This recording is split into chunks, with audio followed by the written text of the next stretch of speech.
Почитувани, добре дојдовте во уште едно издание на интервју на Охрид Нјуз. Мој гостин денеска, директорката на Основното училиште Григор Прличев, Ивана Маховска-Шикалеска. Добре дојде и за тебе. Повод за гостувањето во нашето студио секако е почетокот на новата школска година. Ова 2021-2022 повторно е со одреден предизвик, јас би рекол ризик, коронавирусот COVID-19 и подготовките на училиштата, вклучително и вашето училиште, се кон исполнување на сите оние предвидени протоколи за старт на учебната година и тековно одвивање. Ќе разговараме натаму што се предвидува, бидејќи има повеќе сценарија. Подготвени ли сме за првото звонче? Добар ден, Коран. Прво ти благодарам за поканата. Драго ми е пред почеток на учебна година што се формираат вакви разговори, што и постојат вакви емисии, бидејќи нели разговараме за образованието, кој што патеме едно од столбовите на општеството. Ако сакаме да изградиме на кадар кој што понатаму ќе цели кон правилната цел, мора темелно и постојано да се разговара за им се изгради и да им се трасира нивниот пат. Да, подготвени сме за почетокот на утрешниот ден, односно за звончето на 1 септември. Искрена да бидам, се радуваме. Особено се радуваме што учениците повторно се враќаат во клупи. Не беше лесно да бидеме без насмевка на деца. Иако оние деца кои што ги имавме беа со маски, меѓутоа сепак морам да признам дека научивме да се смееме и под маска. Колку првачиња очекуваме, колку во вашето училиште и некоја бројка грубо во нашиот град? Утре очекуваме во нашето училиште околу 130 првачиња да го започнат првиот училишен ден. Груба бројка во цел град би била некаде околу 500 првачиња, 400 до 500 првачиња. Министерството за образование, а и Министерството за здравство соопшти дека ова учебна година ќе започне или ќе се одвива со физичко присуство. Се разбираме одредени критериуми за следење на онлайн настава. Како е предвидено нели одвивањето на наставата се со цел таа да биде безбедна за сите? Значи беа објавени протоколи за следење на онлайн настава на Министерството за здравство и од страна на Министерството за образование и наука, и тие беа јавно достапни за сите. Секој родител, секој вработен во образование, секој дете можеше да ги прочита. Како е предвидено? Па има некаде околу 30 точки согласно протоколите за работа кои што се прецизирани за основно образование. Тоа подразбира мерење на температура на влез на учениците, зашто ќе бидат ангажирани вработени во основните училишта или во средните училишта, значи ќе бидат од редот на вработените.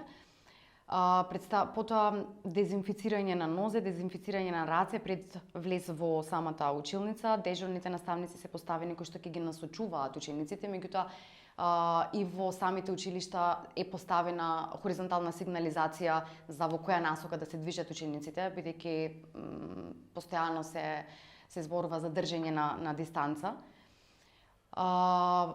Освен дезинфекција на раце, на ноџињата, постојано ќе треба да бидат со маски, учениците да носат маски и наставниците да носат маски во училница.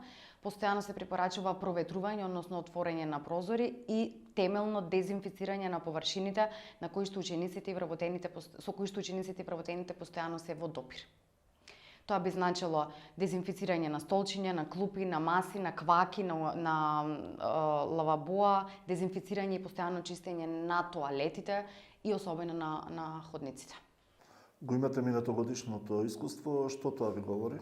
Согласно она што минатата година беше, морам да кажам дека успеавме, народски ке речам, се додржавме, и тоа успешно. Меѓутоа, јавно морам да им се заблагодарам на сите наставници, техничка служба и на родителите на учениците, бидејќи постојано бевме во контакт со нив и постојано се разговараше како учениците треба да се однесуваат на училиште. Замислете, вие имате дечиња кои што од сабајле доаѓаат во 7 на училиште со маската и со ташната на рамо, и после првата недела веќе тие знаеа какви треба да бидат протоколите, дека треба да се дезинфицира, дека треба да седне секој на своето место, дека нема мешање, се научија да се поздравуваат оддалеку со другарчињата. Значи, тоа се некои работи кои што нашата професија налага да бидеме наставници кои што пред се ќе го обавуваат воспитниот процес во училиштето, па потоа образовниот. Меѓутоа, од голема помош и корист ни е поддршката од родителите и разговорот со родителите со учениците дома. Сите овие протоколи веројатно дополнително ја оптоваруваат работата на училиштата. Како се снаоѓате во тој поглед? Има ли доволно кадар, недостига ли кадар можеби во одредени сегменти, бидејќи сите овие протоколи подразбираат дополнителен ангажман на сите? Да, подразбираат дополнителен ангажман на сите, меѓутоа сите знаеме со една цел, се работи со здравјето, пред се на сопственото здравје, меѓутоа мојата девиза е дека секогаш за децата се работи. Така. И сите наставници беа вклучени во изработка на протоколите, значи постојано цело лето работевме, да речам во разговор за да го најдеме најдоброто, максимумот да го извлечеме, бидејќи еве конкретно за нашето училиште се работи за училиште во кое што има 54 паралелки и рачуните сите тие 54 паралелки треба да имаат одреден термин за влез и одреден влез од кој што ќе влегуваат и излегуваат. Тоа се тие можеби ситници во протоколите, меѓутоа ја отежнува работата се додека не стигнеме до оној момент да имаме готови да речам протоколи ставени на хартија пред нас, кои што ќе им ги презентираме на учениците. Морам да признам, постојано исто бевме во комуникација со советот на родители, бидејќи родителите една од најважните алкини се за да ова успее, исто како што успеа лани. Така што е предизвик, постои одреден страв и кај родителите, и кај наставниците, и кај вработените, и кај учениците. Меѓутоа, сигурна сум дека со оглед на тоа што искуството од лани ни кажува дека успеавме и навистина го зачувавме здравјето и хигиената на највисоко ниво, сигурна сум дека и оваа година само со почитување на она што е зададено како протокол од училиштето, согласно насоките од Министерството за образование, дека повторно ќе имаме успешна година. Да. Статистиката вели дека минатата учебна година 40% од учениците во земјава ја следеле наставата со физичко присуство. Исклучок се нели децата со посебни потреби, со ретки болести и одредени други исклучоци. Како стоиме на тоа поле ова година, има ли такви барања за следење на онлайн настава и по кои критериуми се одлучува? Оваа година, значи, наставата е пред се според планот за изведување на настава во учебната 2021-2022, настава со физичко присуство во полн капацитет. Секогаш нормално има исклучоци. Исклучоци се дечиња со хронични болести, дечиња со ретки болести, дечиња со посебни потреби, како една категорија. Како друга категорија се ученици кои што во семејството имаат член од семејството кој што има некаква хронична болест, ретка болест и од немедицински причини. Оваа година во нашето училиште се пристигнати барања од родители за да можат учениците да следат онлайн настава, ќе се разгледуваат денеска. Издржани се барањата, има и барања кои што се од немедицински причини, најчесто се тоа заради некаква преселба или од културен аспект или од аспект на ученикот има спортски надпревар, па извесен период не може да присуствува на настава со физичко присуство, ќе мора со онлайн. Меѓутоа, училиштата се во целост подготвени за да може да имаат онлайн настава од училница, паралелно со настава со физичко присуство. Изминатата учебна година и во текот на летниот период сите училишта во општина Охрид беа опремени со компјутери, со нови компјутери, камери, звучници, се поставуваше нов интернет, каблирање со цел да може да се одвива непрекинато онлайн наставата и тоа со средства од буџетот на општина Охрид.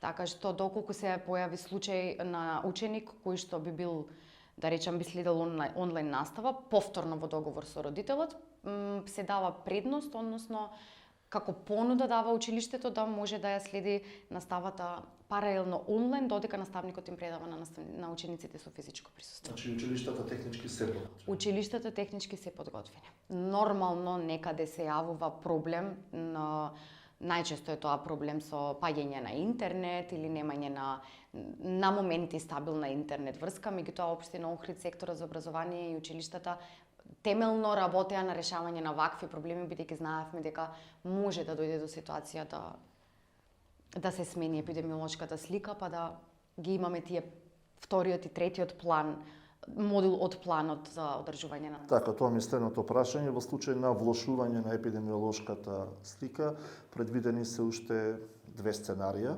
Што предвидуваат истите?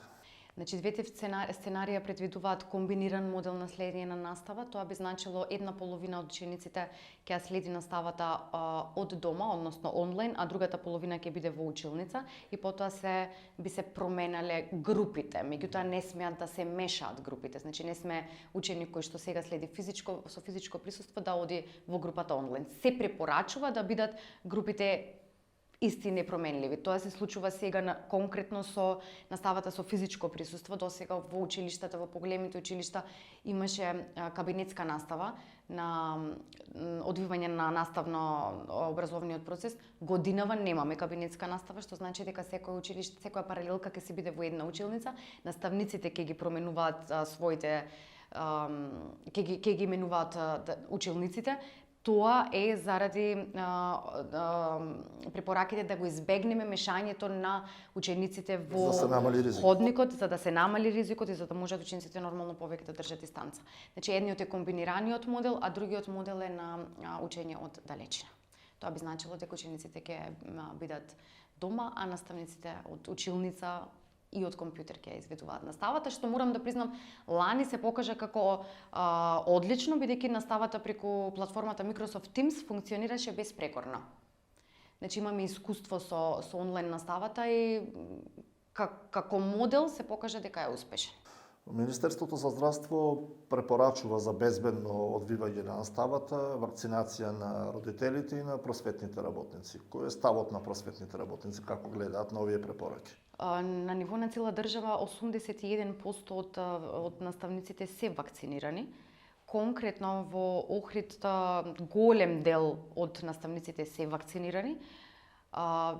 Бидејќи се работи пред се за зачувување, повторно ќе речам, на сопственото здравје, меѓутоа и работиме со категорија ученици кои што се најсуштинска категорија во општеството. Оној дел многу мал процент од наставниците кои што не се вакцинирани се бидејќи некои од нив го прележале или биле позитивни на коронавирусот многу скоро, па согласно препораките од нивните специјалисти или матични лекари понатаму треба да се вакцинираат. Меѓутоа генерално голем е бројот на вакцинирани наставници. Ова година започнува концептот на дигитално одвивање на настава, нешто околу што нели се дигна голема прашина во јавност. Изминатиот период доста се дебатираше, дискутираше, меѓутоа очигледно недоволно затоа што јавноста се уште има одредени дилеми на што се должи сето тоа. Се дебатираше за дигиталната настава, меѓутоа се дебатираше требаше да се дебатира за дигитални учебници. Се помешаа некако дигиталните учебници со онлайн наставата, односно со наставата од далечина. Избегавме од суштината некако. Избегавме од суштината, а не треба да се поврзуваат дигиталните учебници со онлайн настава, бидејќи тоа не е едно исто. Напротив, дигиталните учебници функционираат офлайн, не онлайн. Што значи дека изминатиот период се одржаа обуки, номиниравме наставници од сите училишта од цела држава.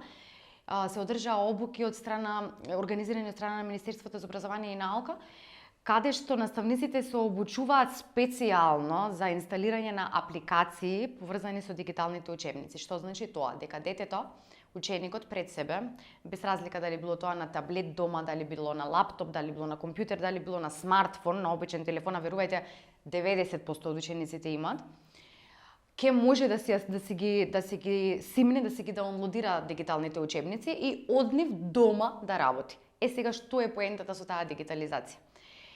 За оние 10% кои што во зависност од кратките анализи кои што месечно ги испраќавме до Министерството за образование и наука, набавени се 10.000 таблети од страна на Министерството, кои што ќе бидат поделени на учениците од ранливи категории. Тие се стигнати веќе во училиштата, треба да им ги поделиме на учениците од 1 септември. Тоа е согласно податоците кои што ги дававме во Министерството.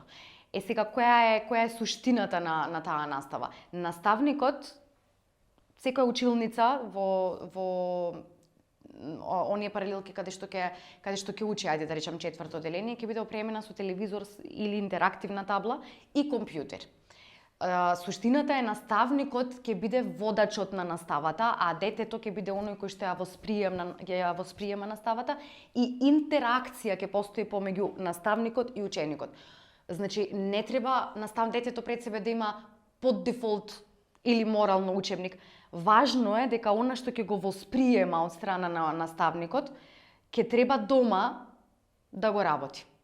Односно, дигиталните учебници значат дека во самите учебници постојат линкови, постојат интерактивни вежби и детето ќе му дојде некако како повторување на она што дента го работел, бидејќи дента нема веќе да има класична настава по распоред, да речеме македонски, математика, музичко, ликовно, туку наставникот во зависно од потребата на класот на учениците може да ја менува, односно да ја ајде речам моделира наставата онака како што учениците ќе бидат побарувањата од учениците.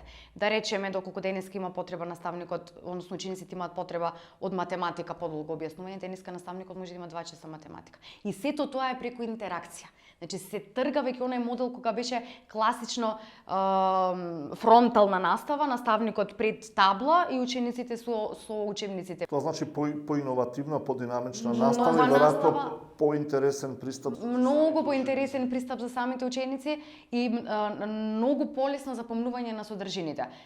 Прост пример ќе кажам по македонски. Прочитајте го текстот на страна 5.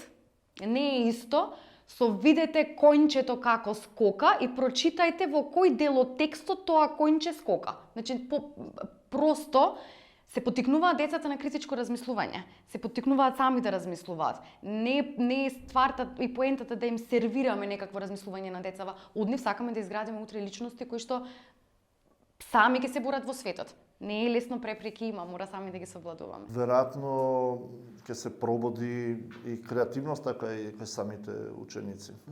И кај самите ученици, затоа е од 4-то одделение, бидејќи тоа е втор период, нели по периоди е основното образование поделено, значи прв, втор, трет период, прво, второ, трето одделение е прв период, 4-то, 5-то, 6-то втор период, 7-то, 8-то, 9-то трет период. Се зема тој вториот период како некој прелом, како некој пресврт од одделенска во предметна во 6-то одделение.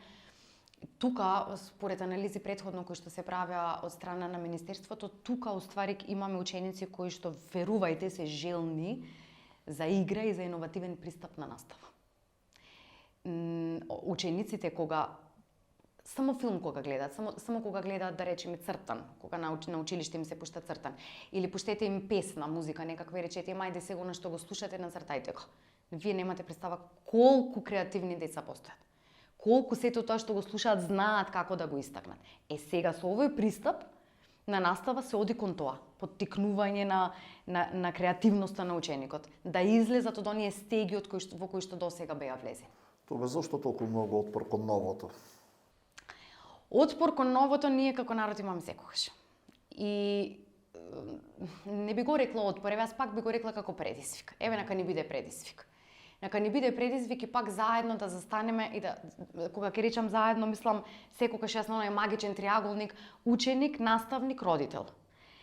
Ако тоа функционира, мислам дека се ќе функционира безпрекорно.